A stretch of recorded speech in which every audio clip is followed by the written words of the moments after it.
Avez-vous déjà ressenti cette blessure psychique profonde qu'est l'humiliation? Cette sensation d'être rabaissé, méprisé? La réponse est certainement oui, parce que l'humiliation est une expérience universelle. Elle touche chacun d'entre nous à l'échelle individuelle, collective et même dans les relations internationales.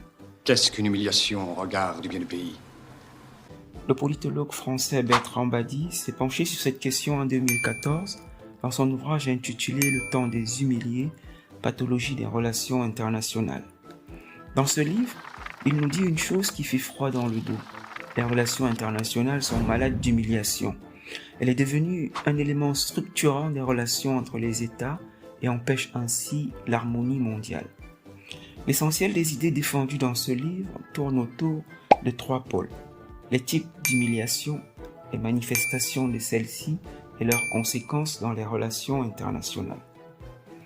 Badi identifie 4 formes d'humiliation qui marquent les relations internationales: l'humiliation par abaissement, l'humiliation par déni d'égalité, l'humiliation par relégation et l'humiliation par stigmatisation.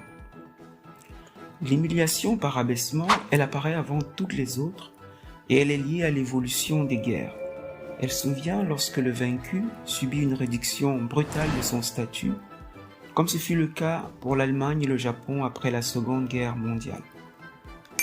L'humiliation par déni d'égalité, il s'agit ici de refuser aux autres États les mêmes droits et opportunités, comme ce fut le cas lors de la période coloniale. Durant celle-ci, les pays africains étaient considérés comme des territoires exploités sans pouvoir d'autodétermination. L'humiliation par relégation, elle serait une forme radicale du déni d'égalité. Elle consisterait à renvoyer certains États à une division inférieure du système international, comme si ces pays n'avaient pas leur place dans la première division du monde. De nombreux pays africains, comme ceux de la région sahélienne, sont relégués souvent à une position d'invisibilité sur la scène internationale, notamment dans les forums de décision mondiales tels que le G7 ou le Conseil de sécurité de l'ONU. Cela accentue bien évidemment la marginalisation de ces États et leur difficulté à faire entendre leur voix. L'humiliation par stigmatisation. Ici, on discrédite l'autre en mettant en avant ses différences culturelles ou religieuses, renforçant ainsi les inégalités perçues. Quels facteurs amplifient ces humiliations? Le livre en distingue 3. L'inégalité constitutive, l'inégalité fonctionnelle et l'inégalité structurante.